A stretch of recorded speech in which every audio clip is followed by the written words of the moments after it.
मोदी जी वहां के मुख्यमंत्री थे, तो मैं घूमता था उस इलाके में, पूरे मतलब गोधरा में और आसपास के गांव वगैरह में जाता था।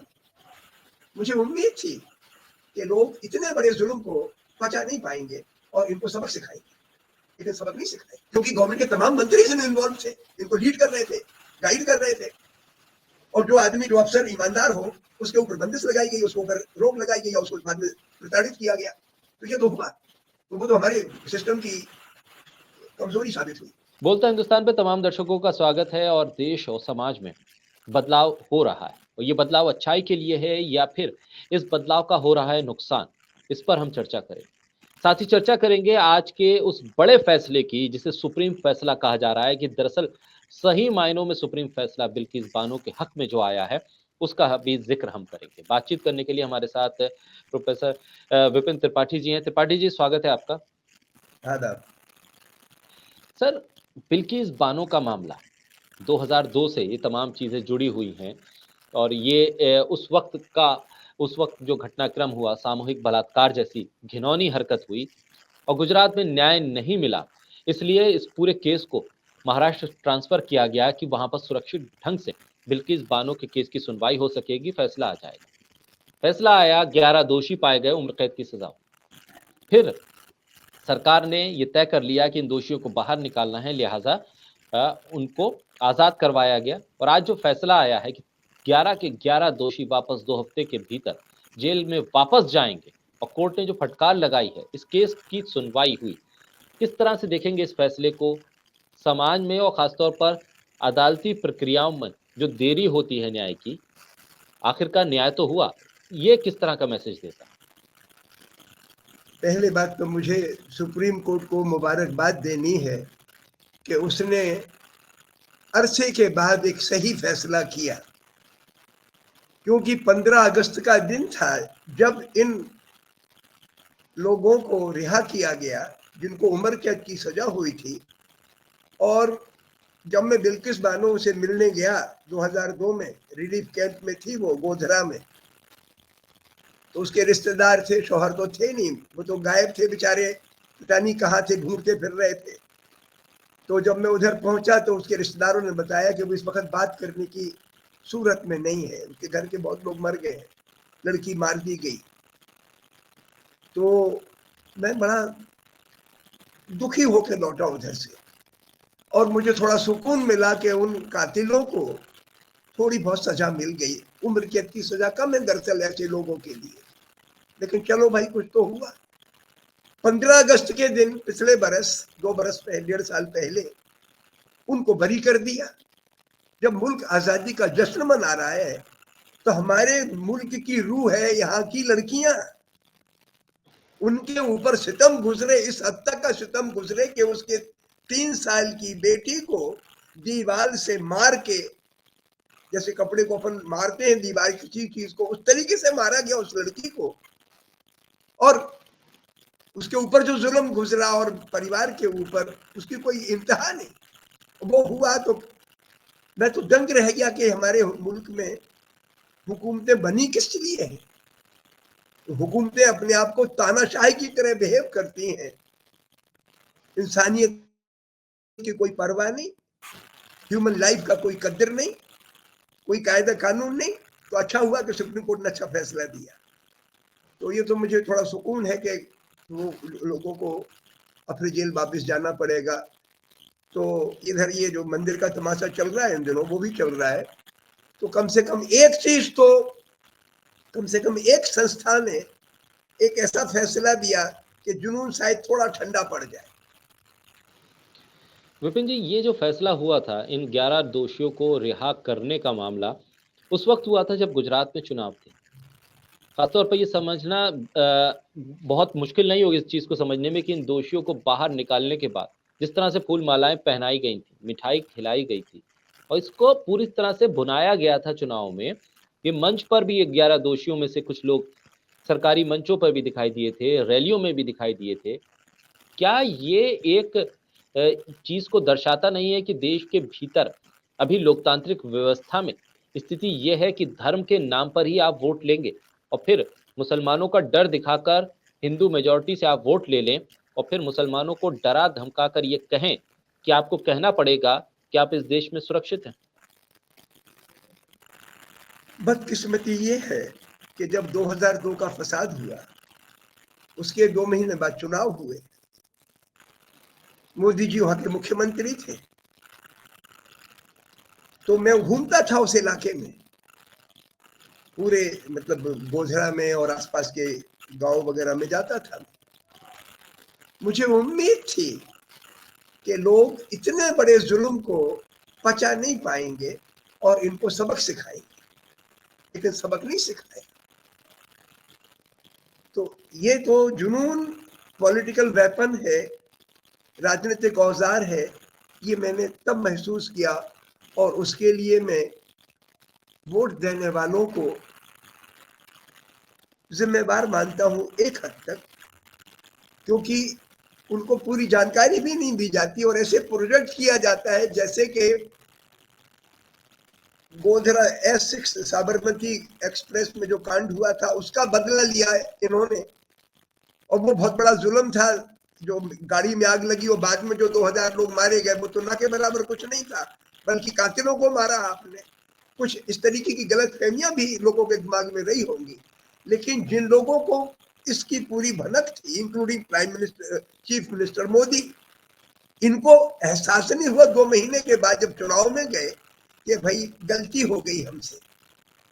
तो जो लोग सत्ता में पहुंचे उनके लिए कुछ लोगों ने वोट भी दिए, हालांकि मैं मानता हूं कि ज्यादातर लोग गलतफहमी में वोट देता है, जानकारी के अभाव में वोट देता है। लेकिन जिन लोगों ने कैलकुलेट तरीके से मैन्यूवर किया उनको पछतावा नहीं हुआ, आज भी पछतावा नहीं है। जिन लोगों ने उन 2000 लोगों को मारा या 1 लाख लोगों को बेघर किया था, इसमें कम से कम 1 लाख लोगों की भागीदारी रही होगी। जब मैं पंचमहल के इलाके में घूमता था तो पता लगा कि 5-5 हजार के टोले आए एक एक गांव को मारने के लिए, घर में आग लगाने के लिए, जिंदा जलाने के लिए।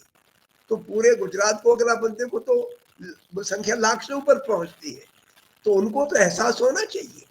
अभी उनमें से मुझे नहीं पता कि कितने लोगों ने प्रायश्चित किया है कि भाई हमसे गलती हो गई, हम जुनून में बह गए। वो होना चाहिए, लेकिन पॉलिटिक्स का वो इंस्ट्रूमेंट बन गया। न केवल राज्य सरकार बल्कि केंद्र सरकार भी आज तक वही राजनीति करती है, पोलराइजेशन की राजनीति। वो तो गलत है। सर, जिस दौर में आप गुजरात गए और वो तमाम दृश्य आपने देखे, वो तबाही के तमाम मंजर देखे, एडमिनिस्ट्रेशन का रवैया कैसा नजर आया? क्योंकि सवाल इस बात को लेकर बार बार उठ रहे हैं कि एडमिनिस्ट्रेशन की छूट या एडमिनिस्ट्रेशन की चूक के बिना इतना बड़ा नरसंहार होना मुमकिन नहीं था। और दूसरा, बिल्किस बानो के मामले में जिस तरह से सबूतों की हेरफेर की गई, न्याय के लिए केस को गुजरात से महाराष्ट्र ट्रांसफर किया गया, ये भी इस बात का क्या एग्जाम्पल है कि एडमिनिस्ट्रेशन की कमजोरी रही, जिसकी वजह से न्याय मिल पाना मुश्किल सा हो गया? बेटा, मेरा ज्यादा तजुर्बा तो मेरा नहीं है। गुजरात का मतलब गोधरा का जरूर है। डीएम थी वहां की जयंती रवि, और उसकी मैं तारीफ करता हूँ कि ट्रेन हादसा गोधरा में हुआ, लेकिन गोधरा में दंगा नहीं हुआ। शहर में, गोधरा जिले में तो हुआ, जिले का नाम पंचमहल है, वहां तो 157 लोग मारे गए, तो उसमें तो काबू नहीं कर सकी वो। लेकिन 3 दिन के बाद उसने कोशिश की। तो जब मैं 12 दिन के बाद पहुंचा था उस इलाके में, तो जब मैंने देखा कि गांव-गांव में बहुत तनाव है और मुसलमान तो रिलीफ कैंप्स में गए हुए हैं, तो मुझे लगा कि ऐसा ना हो कि इन रिलीफ कैंप्स पे ही हुजूम आके हमला कर दे और जला दे, लोगों को मार डाले। तो दिस गर्ल टुक केयर। तो उसकी तो मैं तारीफ करता हूँ इस कलेक्टर की पर्टिकुलर की, कि उसने ईमानदारी से अपनी जिम्मेवारी निभाई। और बाद में अब फिर उसका क्या कैरेक्टर रहा, किसके का रहा, मुझे ज्यादा जानकारी नहीं। लेकिन जब मैं अहमदाबाद पहुंचा, और अहमदाबाद में तो कांड हुआ था, वो गुलबर्गा सोसाइटी का हुआ और तमाम जगह का हुआ, नरोदा पाटिया का हुआ, और तमाम लोगों से जब मैं गुजरात में अहमदाबाद में मिला, तो it was utter failure of the administration and misconduct of the government, क्योंकि गवर्नमेंट के तमाम मंत्री इसमें इन्वॉल्व थे, इनको लीड कर रहे थे, गाइड कर रहे थे, और जो आदमी, जो अफसर ईमानदार हो, उसके ऊपर बंदिश लगाई गई, उसके ऊपर रोक लगाई गई, या उसको बाद में प्रताड़ित किया गया। तो ये तो हुआ, तो वो तो हमारे सिस्टम की कमजोरी साबित हुई। सर, ये फैसला जो सुप्रीम कोर्ट का आया, लगभग 17 महीने के आसपास ये जो दोषी थे ये जेल से बाहर रहे, खुले आसमान के भीतर रहे।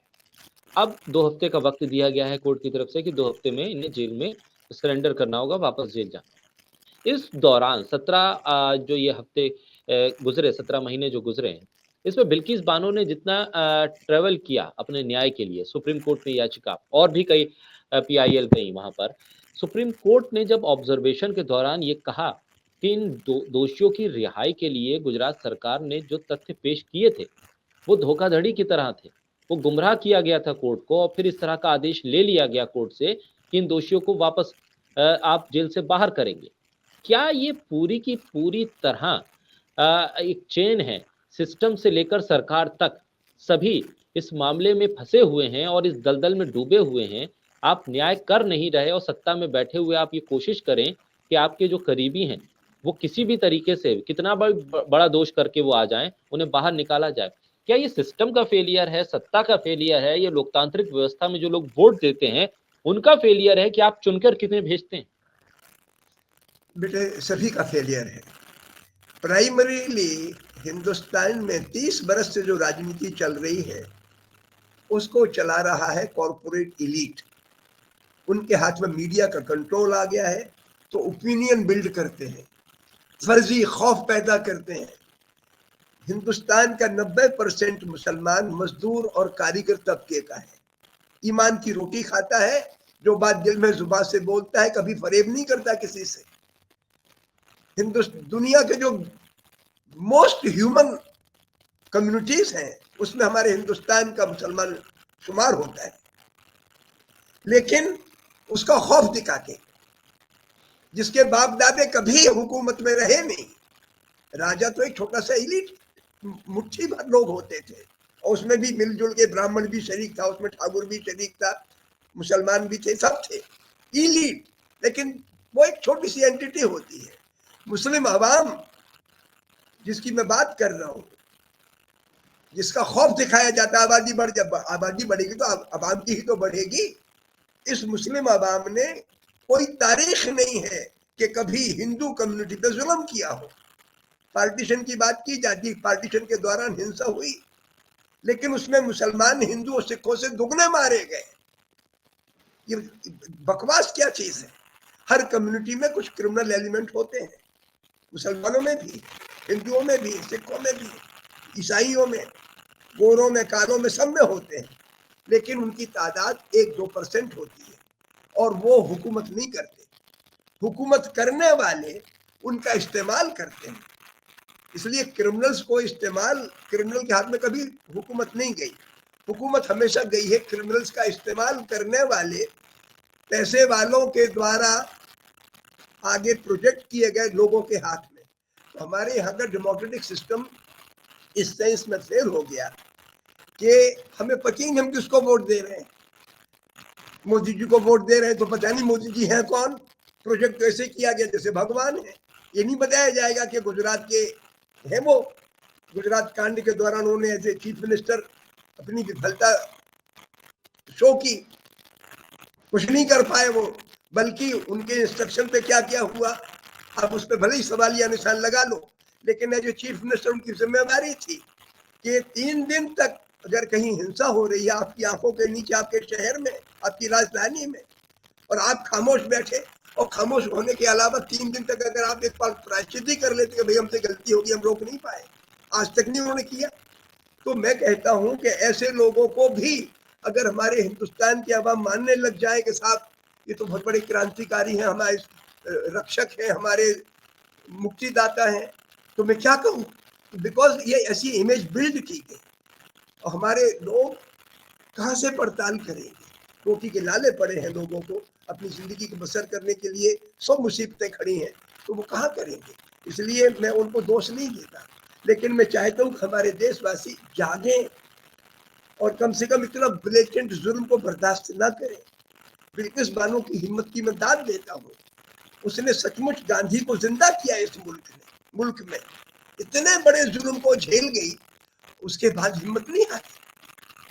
मैं तो यह हमारे मुल्क की मैं मानता हूँ जिंदा होने की मिसाल है।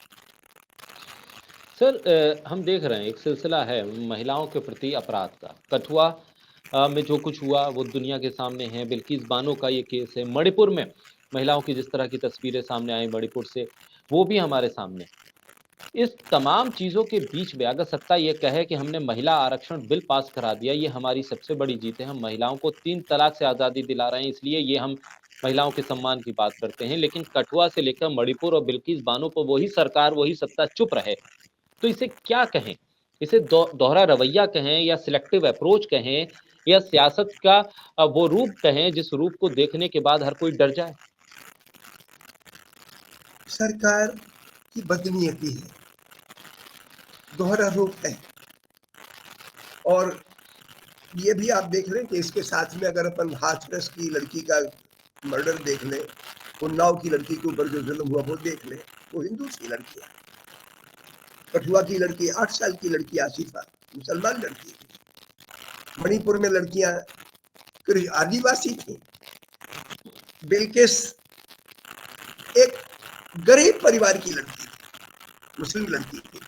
तो ये across the communities, across the religions, लड़कियों के प्रति बाई एंड लार्ज ये सरकार इनसेंसिटिव है, बिल्कुल पत्थर दिल है, सोचती नहीं है कि ये लड़की लड़के से ज्यादा जिम्मेवार होती है परिवार के भीतर और समाज के भीतर, वो मुल्क की रूह है। ये हमारी सरकार इस बारे में पत्थर दिल है, देखती नहीं। सर इस देश का नौजवान किस तरफ जाता हुआ दिख रहा है आपको? क्योंकि सवाल ये है कि रोजगार के लिए नौजवान जब आगे कोशिश करता है तो सरकार या तमाम राजनीतिक दल वादे ये किए जाते हैं कि हम सत्ता में आए तो इतने करोड़ रोजगार देंगे, इतने लाख रोजगार देते हैं। सत्ता में आए, रोजगार तो नहीं मिला, लेकिन हाँ, नारे कुछ जरूर मिल जाते हैं। रैलियों में आने वाली भीड़ में वो नौजवान नजर तो आ जाते हैं। क्या नौजवानों को अब एक तरह से फोकस करना होगा कि इश्यूज क्या हैं, उन इश्यूज के आसरे वो सरकार चुने, और अगर सरकार उनकी उन चीजों की, उन जरूरतों की भरपाई ना कर पाए, तो फिर ऑप्शन क्या है उन नौजवानों के सामने? देखो, वोट डालते वक्त आपका फर्ज सबसे पहले ये देखना है कि वो हुकूमत आपके अंदर घृणा और घमंड पैदा तो नहीं कर रही। अगर वो जुनून पैदा कर रही है, नफरत पैदा कर रही है, तो आपको मिट्टी में मिला रही है। ये पहला असूल है।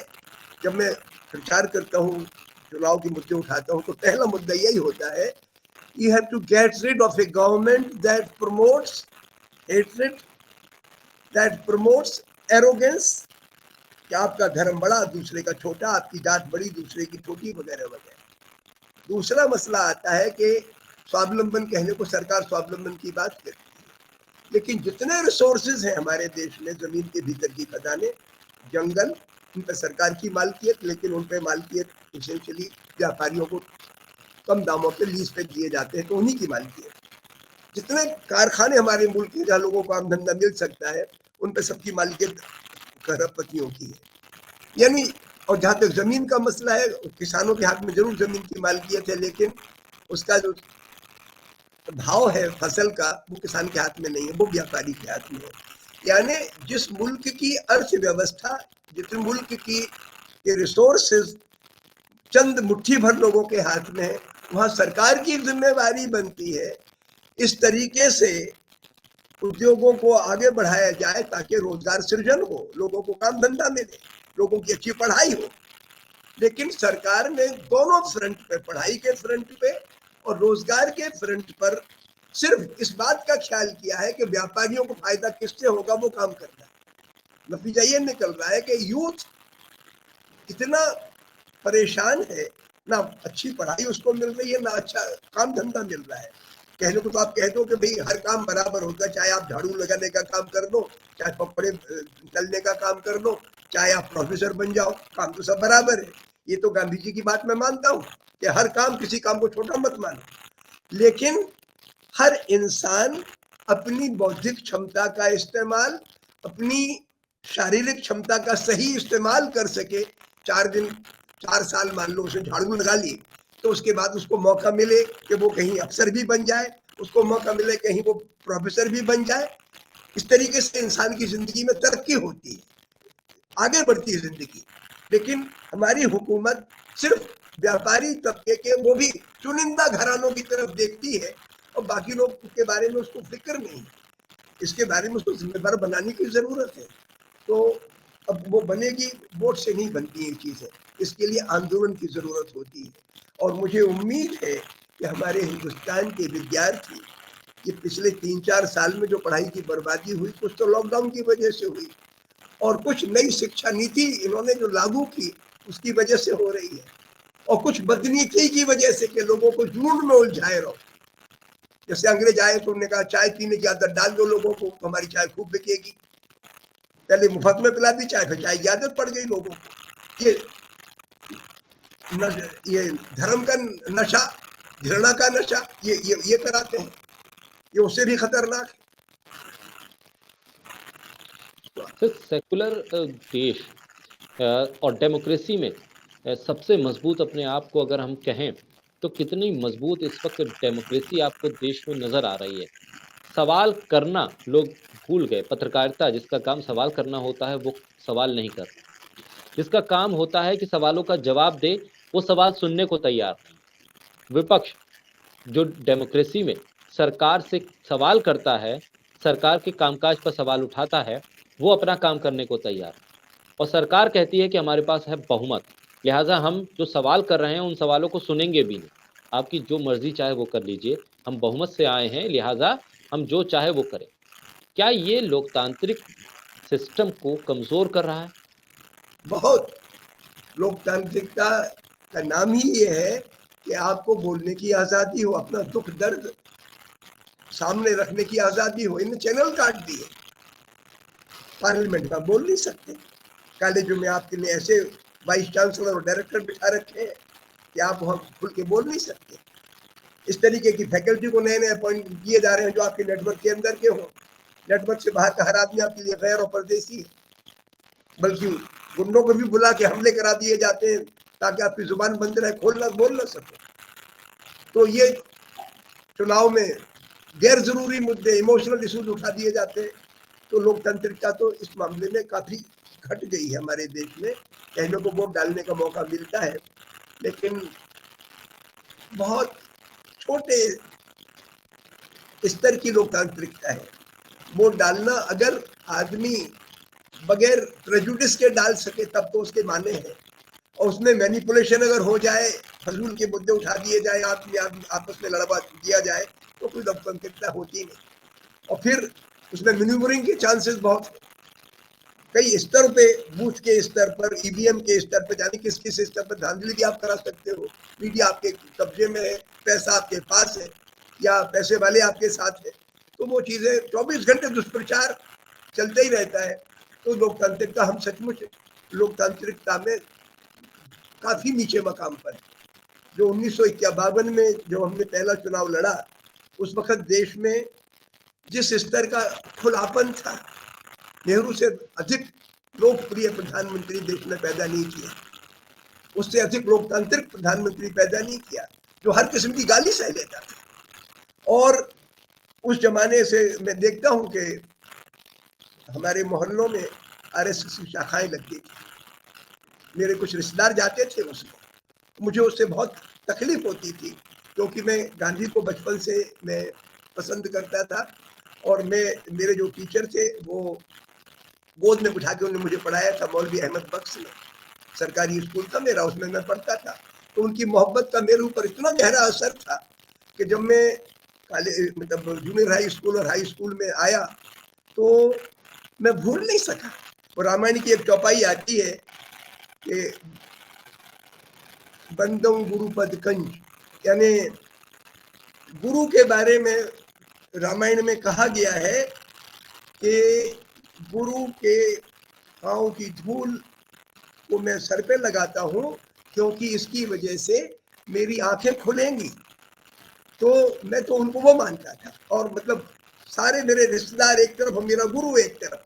रामायण ने हमें वो सिखाया, वही भगवान राम का और धर्म का मैसेज। तो लेकिन फिर भी किसी आरएसएस वाले को नेहरू ने बंद नहीं किया। तो चलो भाई, अब तुम बस एक दायरे के अंदर घृणा मत फैलाना, दंगे मत करना, इतने ही।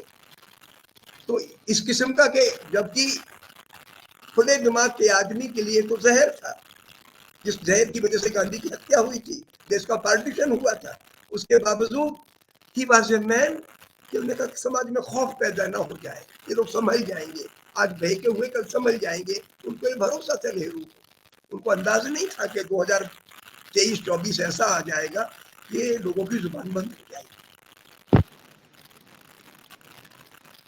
बहुत शुक्रिया सर, बहुत कीमती वक्त आपने बोलते हिंदुस्तान को दिया। बहुत शुक्रिया। आपकी बातचीत हम चाहेंगे कि तमाम दर्शक शेयर करें, आगे तक पहुंचाएं, सोशल मीडिया प्लेटफॉर्म के जरिए लाइक, सब्सक्राइब और शेयर करते रहें। सर एक बार फिर बहुत शुक्रिया आपका। बहुत बहुत